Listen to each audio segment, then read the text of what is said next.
warahmatullahi wabarakatuh.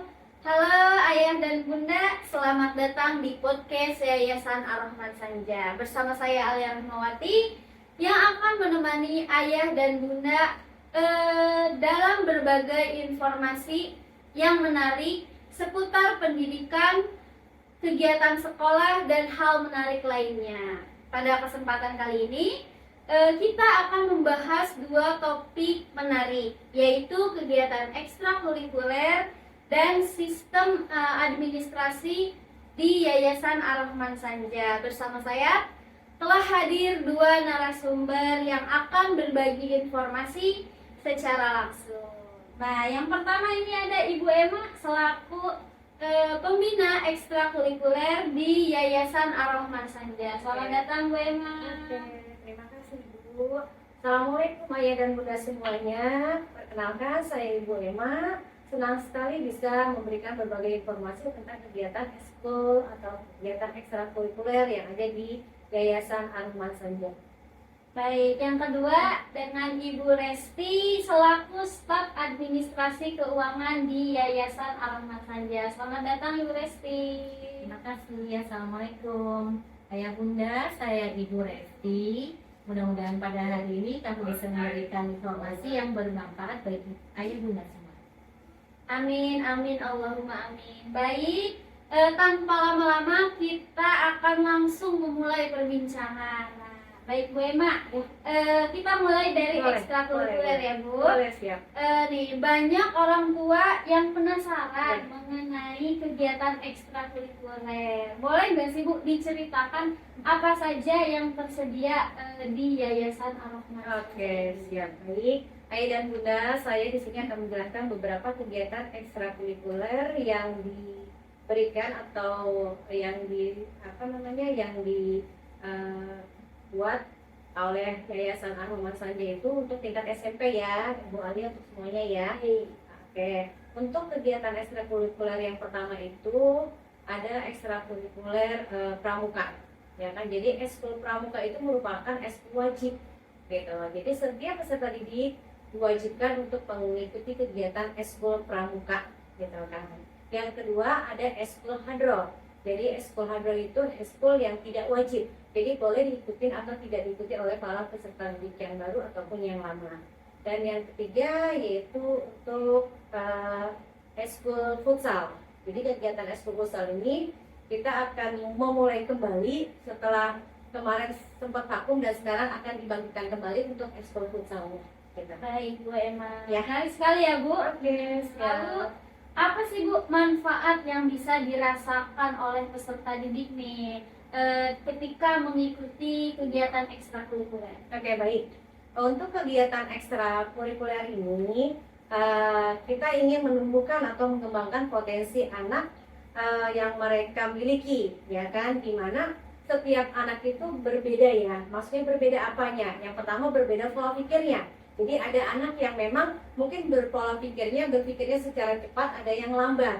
Nah, dengan adanya ekskul ini kita mengambil kemampuan mereka atau keterampilan mereka untuk non akademiknya, gitu loh kan. Jadi misalkan gini loh Bu Alia, ketika anak tersebut tidak pintar dalam segi akademik, mungkin dia punya keterampilan khusus di bidang non akademiknya. Misalkan dia pintar di futsal. Nah, tidak ada salahnya kan kita mengembangkan itu ya. Jadi kegiatan ekskul ini berperan untuk membuat atau menumbuhkan rasa tanggung jawab mereka, terus bersosialisasi, dapat bekerja sama dalam tim. Jadi begini Bu, kita melihat salah satu anak didik kita ya Bu, ada anak didik kita tahun kemarin itu namanya Aditya kelas 9 tahun kemarin, dan setelah lulus dia itu alhamdulillah diterima di SMKN Negeri 1 Cibinong itu melalui jalur non akademik, gitu. Dia dapat masuk ke SMK Negeri itu dengan jalur pramukanya, dengan jalur kalau tidak salah dari Garudanya. Jadi alhamdulillah ya Bu, itu kan merupakan suatu kebanggaan bagi sekolah kita bahwa kita pun bisa. Betul, kita bisa masuk tanpa harus kita menjadi anak yang pintar dalam segi akademiknya gitu. Jadi kita bisa dari non akademiknya. Mudah-mudahan untuk selanjutnya mudah-mudahan ada yang bisa mengikuti jejak dari alumni kita tersebut itu.